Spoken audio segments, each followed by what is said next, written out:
بلوچستان میں معصوم شہریوں کا قتل عام، ماہرنگ بلوچ اور اس کے سہولتکار اس کے ذمہ دار ہیں۔ 25 اگست کی رات بلوچستان کے ضلع موسیٰ خیل کے علاقے راڑا شم کے مقام پر دہشت گردوں نے مسافر بسوں اور ٹرکوں میں سوار 23 معصوم افراد کو ان کی شناخت کے بعد فائرنگ کر کے قتل کر دیا، جن کا تعلق پاکستان کے دیگر صوبوں سے تھا۔ دہشت گردوں نے اس دوران 10 سے زائد عام مسافر گاڑیوں کو بھی نظر آتش کیا۔ بلوچستان میں پاکستان کے دیگر صوبوں سے تعلق رکھنے والے افراد جو روزگار کے لیے بلوچستان جاتے ہیں کا ٹارگیٹڈ قتل کوئی نئی بات نہیں، اس سے قبل بھی اس طرح کے دلخراش واقعات پیش آ چکے ہیں۔ ان افسوسناک واقعات کے پیچھے بلا شبہ وطن دشمن قوتیں اپنی غیر ملکی سہولتکاروں کی مدد سے برسر پیکار ہیں، جو بلوچستان کے امن و امان کو تہہ و بالا کر کے اس کی ترقی کے سفر کو روکنے کے در پہ ہیں۔ یہاں ان دشمن قوتوں کی سہولتکاروں کے چہروں کو بے نقاب کرنا اور ان کے پیچھے کار فرما محرکات کا جائزہ لینا انتہائی ضروری ہے۔ گزشتہ کچھ عرصے سے بلوچ یکجہتی کمیٹی کی جانب سے لاپتہ افراد کے نام پر پروپیگنڈا کیا جاتا رہا ہے،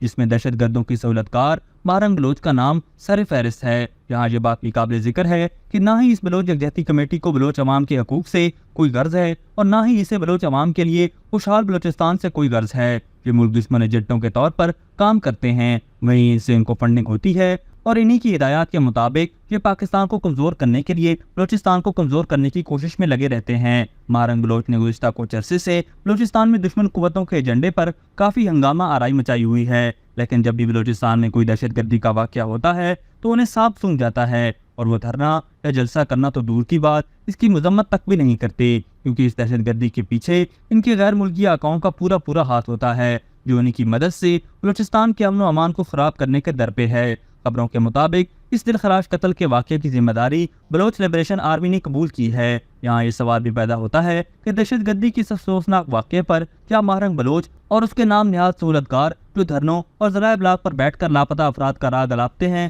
سیکیورٹی فورسز کے خلاف نفرت کا بیج بوتے ہیں، دفاعی اداروں کو بدنام کرنے کی کوشش کرتے ہیں، کیا وہ اب اس واقعے پر کوئی مذمت یا بیان جاری کریں گے؟ مگر وہ مذمت کیسے کر سکتے ہیں، کیونکہ ان کی ہمدردیاں تو بلوچ لبریشن آرمی اور ان کے دہشت گردوں کے ساتھ ہیں، جو ان کے سہولتکار بھی ہیں۔ یہ واقعہ کسی فوجی تنصیبات پر حملہ نہیں، بلکہ معصوم پاکستانی شہریوں کو نشانہ بنایا گیا ہے۔ کیا ماہرنگ بلوچ اور اس کے سہولتکار ان جاں بحق معصوم پاکستانیوں کے لیے آواز اٹھائیں گے؟ افسوسناک امر یہ بھی ہے کہ جب ماہرنگ بلوچ اور اس کے سہولتکاروں کی جانب سے مسلسل جلسے اور دھرنے دیے جائیں گے، جس میں ریاست مخالف بیانیوں کو پروان چڑھایا جائے گا، نفرت کا بیج بویا جائے گا، تو پھر اتنے بڑے صوبے میں سیکیورٹی انتظامات کرنے میں اس وقت دشوار ہو جاتا ہے جب اندر سے ہی سہولت کاری کی جا رہی ہو۔ اس واقعے کی جتنی مذمت کی جائے کم ہے، اور محب وطن بلوچ عوام کو اب ان وطن دشمن عناصر اور بالخصوص بلوچ یکجہتی کمیٹی اور اس کی سربراہ ماہرنگ بلوچ کے ہتھ کنڈوں سے واقف ہو جانا چاہیے، جو اپنے بیرونی آقاؤں کے اشاروں پر BLA، BNA اور دیگر دہشت گرد تنظیموں کے ذریعے بلوچستان کے امن کو خراب کرنے اور ترقی کے سفر کو روکنا چاہتے ہیں، اور متحد ہو کر ان دہشت گردی کے واقعات کا کلا کما کرنے میں ریاستی اداروں کا ہمیشہ کی طرح بھرپور ساتھ دینا چاہیے۔ ابھی تک کے لیے صرف اتنا ہی۔ مزید دلچسپ اور تازہ ترین خبروں سے آگاہ رہنے کے لیے ہمارے چینل اسلام آباد انسائیڈر کو سبسکرائب کرنا مت بھولیے، اور اگر ہماری یہ ویڈیو آپ کو اچھی لگی ہے تو اسے لائک کر دیں اور اپنی قیمتی رائے کا اظہار نیچے دیے گئے کمنٹ سیکشن میں ضرور کریں۔